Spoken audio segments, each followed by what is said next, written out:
ये trans Atlantic steamer आर्टर ही था जिसने सबसे पहले नोटिस किया कि कुछ गड़बड़ है। फिलाडेल्फिया से लेट पोर्ट के लिए अपनी यात्रा के दौरान आर्टर ने 15 दिसंबर 1900 की रात को फ्लैनेन आइल्स के लाइट हाउस के पास से गुजरते हुए देखा कि वहां की रोशनी बंद थी। 3 दिन बाद जब पोर्ट में डॉकिंग हुई तो नदन लाइट हाउस के बोर्ड को यह खबर दी गई कि फ्लैनेन आइल्स पर कुछ गड़बड़ है।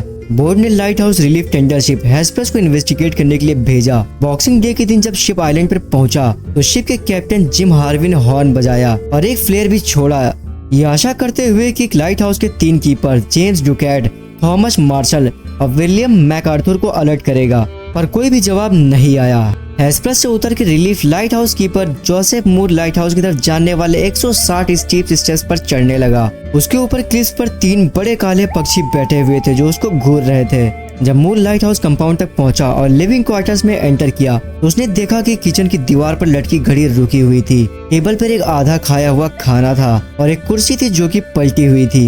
एक पिंजरे में एक कैनरी थी जो जिंदा थी। ईस्टर्न लैंडिंग पर वापस लौटकर मूर ने जितना कुछ देखा सब हेस्पर्स के कैप्टन को बताया। जिम हार्वी ने 2 और सेलर्स को शोर पर भेजा और मूर के साथ उन्होंने किसी जिंदा इंसान की तलाश शुरू की। लाइट हाउस कॉम्प्लेक्स की पूरी तलाशी लेने पर एक सेट ऑफ ऑयल स्किन के अलावा कुछ नहीं मिलता है, जो कि ये सजेस्ट करता था कि ये कीपर सिर्फ शर्ट स्लीव्स में बाहर गया होगा।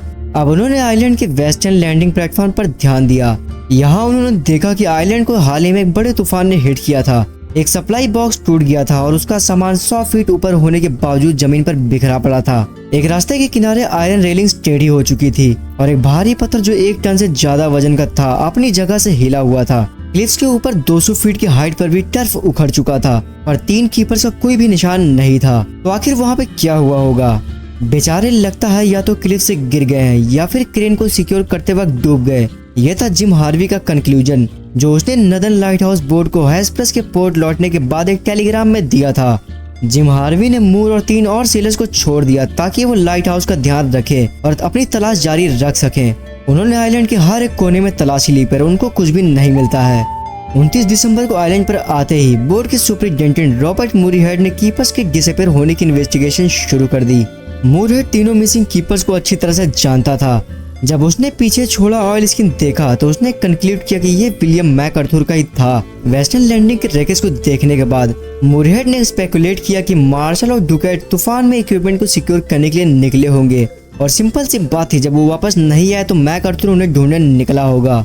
मूरहेड ने अपनी ऑफिशियल रिपोर्ट में लिखा, मैंने जो सबूत इकट्ठे किए उनसे मैं ये नतीजा निकाल सका। मुझे यकीन हो गया है कि आदमी सैटरडे 15 दिसंबर तक अपनी ड्यूटीज पर तैनात थे और वो नीचे चले गए एक बॉक्स को सिक्योर करने के लिए जिसमें मूरिंग रोप्स और लैंडिंग रोप्स रखी थी, जो 110 फीट सी लेवल से ऊपर एक सर्विस में रखा था, जिसको सिक्योर करने के चक्कर में वो सी स्टॉर्म का शिकार बन गए होंगे। लेकिन आम जनता के लिए मूरहेड की रिपोर्ट कहानी का अंत नहीं था। जल्दी ही स्पेकुलेशन बढ़ने लगी। मध्य युग के ज्यादा योग्य थ्योरी सामने आने लगी, जैसे कि आदमी को एक विशाल समुद्री सांप ने निगल लिया होगा या उन्हें एक बड़ा पक्षी उठा ले गया।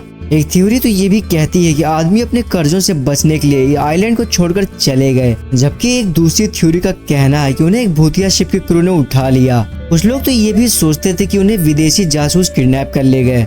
ऑफिशियल इन्वेस्टिगेशन पर और भी शक तब आया जब एक लॉग बुक सामने आई जो सपोजली 12 और 15 दिसंबर के बीच लिखे गए कुछ अजीब एंट्रीज दिखा रही थी। पहली एंट्री में मार्शल ने लिखा था कि एक विशाल तूफान जैसा उसने पहले कभी नहीं देखा आइलैंड पर आया था। उसने ये भी लिखा था कि डुकैट तूफान के दौरान खामोश था और मैकआर्थर जो एक बड़ा जल्दी गुस्सा होने वाला आदमी था और जिसे इमोशनल होना नहीं आता था, वो भी उस टाइम रो रहा था। और दूसरी एंट्री में लिखा था कि तीनों आदमी तूफान के बीच प्रार्थना कर रहे थे। और तीसरी और आखिरी एंट्री जो सपोजली 15 दिसंबर को लिखी गई होगी, उसका कहना था कि तूफान खत्म हो गया और अब सब शांत है। जब लोगों ने लॉगबुक एंट्रीज के बारे में सुना तो उन्होंने सोचा कि आदमी समंदर में नहीं डूबे होंगे, क्योंकि अगर कोई मरा होता तो 15 तारीख की एंट्री लिखने वाला जरूर मेंशन करता, जिसका एक और एक्सप्लेनेशन होना चाहिए। और एक और एक्सप्लेनेशन था भी। वो लॉगबुक एंट्रीज मार्शल डुकाट और मैकआर्थर के गायब होने के सालों बाद कहानी में डाली गई थी। इनके होने का कोई भी सबूत नहीं था, जैसे कि 14 टाइम्स के पत्रकार माइक डैश ने अपनी इन्वेस्टिगेशन के बाद पाया। तो जब हम इन फर्जी लॉगबुक एंट्रीज और समुद्री सांपों और भूत शिप की कल्पनाओं को निकाल देते हैं तो आखिर क्या बचता है? 3 थ्योरी सामने आई जो कि आदमी के डिसअपीयर होने को एक्सप्लेन कर सकती थी। पहली थ्योरी मैकआर्थर के स्वभाव पर बेस्ड है। मैकआर्थर एक गुस्से वाला आदमी था जो झगड़ा करने के लिए अपने हाथों का इस्तेमाल करता था कुछ लोगों का मानना है कि उसने वेस्टर्न लैंडिंग पर लड़ाई शुरू कर दी होगी, जो कि तीनों आदमी के क्लिफ से नीचे गिरने के कारण बनी होगी।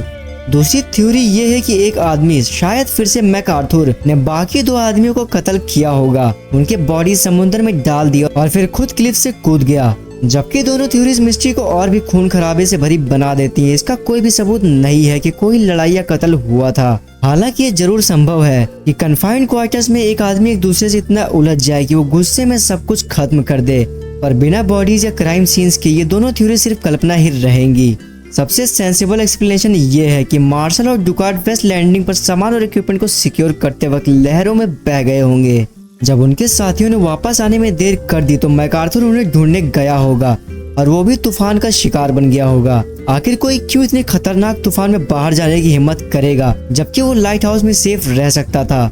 इसका एक पॉसिबल एक्सप्लेनेशन ये है कि मार्शल ने पहले भी अपना इक्विपमेंट खोने के लिए 5 शिलिंग्स का फाइन दिया था। एक परिवार वाले आदमी के लिए 1900 में 5 शिलिंग्स को खोना कोई मजाक नहीं था, तो इसमें कोई हैरानी की बात नहीं थी कि इक्विपमेंट सिक्योर करना मार्शल के लिए अपनी जान से भी ज्यादा जरूरी बन गया होगा। Of course James Ducat, Thomas Marshall और विलियम मैकआर्थर के डिसअपीयर होने का असल कारण शायद कभी नहीं पता चलेगा।